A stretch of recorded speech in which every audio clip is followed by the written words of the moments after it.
facing an entire nation. But he wasn't alone. God was with him, and it was this certainty that gave him the strength to continue. He saw the hardness of the people's hearts, the injustices, the idolatry, but he also saw God's mercy, always ready to welcome those who repented. In what are we rich? And in whom are we rich? Is it me? Is it other people? Is it things? Is it fame? Is it position? Is it a rank? Is it an earthly glory? Or is it Jesus Christ of Nazareth? Who is my treasure? Who is my wealth? Who is my treasure? Who is my wealth? Isaiah, with a heart full of faith and courage that could only come from above, speaks the truth of the Lord without fear of disapproving looks or malicious words. He was a man with a mission, and nothing could stop him. My beloveds, majority of people of the 21st century, I'll leave you with this and please pay attention. Majority of people of the 21st century lived a lifestyle for so many years in a very lustful way, in a very worldly pleasure way, in a very pleasurable way. They had forgotten that God does exist. They had forgotten that God is watching. They had forgotten that God will judge, that God will rebuke, that God will discipline and will pass punishment upon the face of this planet. People lived in a way as if there was no tomorrow, as if it was only me and there is no one else, as if I were God on earth. No one can tell me what to do. In a blink of an eye, everything turned upside down. At that time, Israel was not in a good facing. The people had strayed so far from God that they no longer even remembered the taste of true worship. They were, as they say, lost in the revelry of life, thinking everything was fine when, in truth, they were on the brink of a precipice. But Isaiah, he saw beyond with spiritual eyes. He saw the abyss that lay ahead of the people and did everything to bring them back. His voice was like a bell calling everyone to the Father's house. Return, he said. It's not too late to return to the ways of the Lord. Do you think there is one human being on the face of this planet they can do whatever they want? Impossible. There is no government leader. There is no church leader. There is no one that can do whatever they want and get away with it. Impossible. Impossible, my beloveds. Impossible. And you know what's most beautiful about all this? The persistence of this man. Even when no one seemed to listen, when his words seemed to fall on deaf ears, he didn't give up. If only one soul would listen and return to God, it would have been worth it. We became this rich man. We relied on ourselves, on our achievements. We took the credit away from God and gave it to ourselves. I'm not talking about you, I'm talking in general. Humanity lost touch with the true divine God. Our way of living became so selfish, so egocentric. We took God out of the equation. We took God out of the equation. He wasn't in it for applause or recognition. His reward was knowing he was doing the Father's will.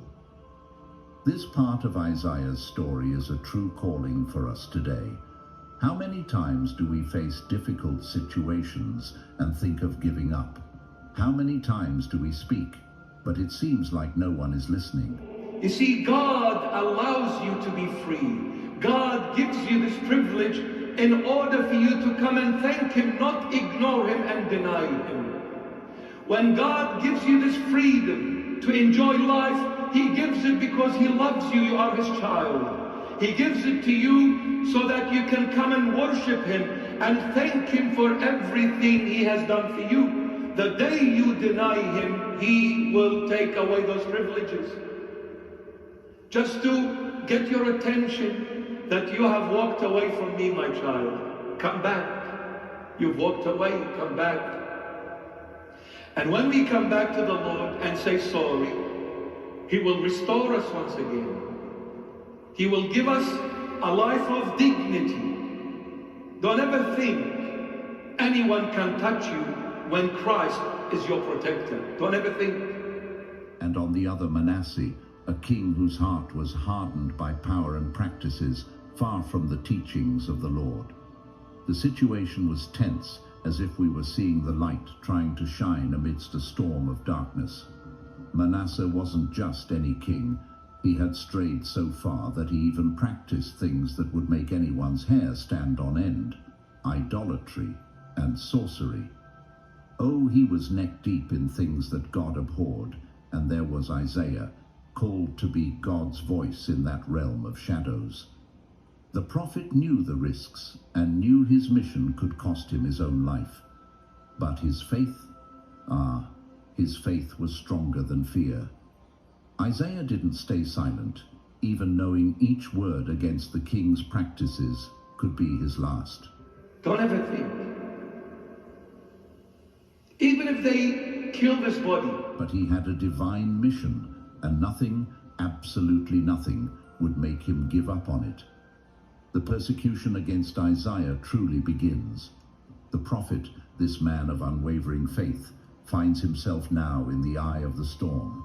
Imagine, he who only wanted to bring the people back to God is now seen as an enemy, a target to be taken down. But Isaiah, he doesn't step back. In this moment of trial, Isaiah's faith is tested to the limit. But you know what's most incredible? He remains firm, like a tree that withstands the strongest wind. Isaiah remains unshaken. The prophet knew that even when facing a king's fury, God's protection was with him. He wasn't alone. God was by his side, and that certainty was his strength. Persecution, my dear ones, is a difficult thing. No one wants to be misunderstood or rejected, much less. But Isaiah teaches us that when we are doing God's work, we will face resistance, and it is precisely in those moments that our faith is refined like gold in the fire. And oh, how Isaiah shone. Even in the face of threats, he didn't stop speaking the truths that God placed in his heart. His courage was a living testimony of God's power. He showed that no matter the size of the challenge, God's truth needs to be spoken. Here's something for us to reflect on. When persecution comes, do we hide or continue to speak? Isaiah chose to speak. He chose to be faithful to God's call, even knowing it could cost him his life. Isaiah is captured and faces a terrible fate at the hands of Manasseh. But even facing death, Isaiah doesn't stay silent. His faith doesn't waver. He knows in whom he believes. In that moment of deep tension and sadness, Isaiah found himself facing his greatest test. The prophet, a man who dedicated his life to conveying God's word, was now in the hands of Manasseh, a king whose heart was far from the ways of the Lord. The king, who had strayed so far, saw Isaiah not as a messenger of God, but as a threat to his reign of idolatry and wickedness. Tradition, though not directly mentioned in the Bible, tells us that Isaiah's end was marked by an unimaginable act of brutality. Church leaders, he appoints them, he removes them. He gives life and he takes it back. He is the one and only. Enjoy life with Christ.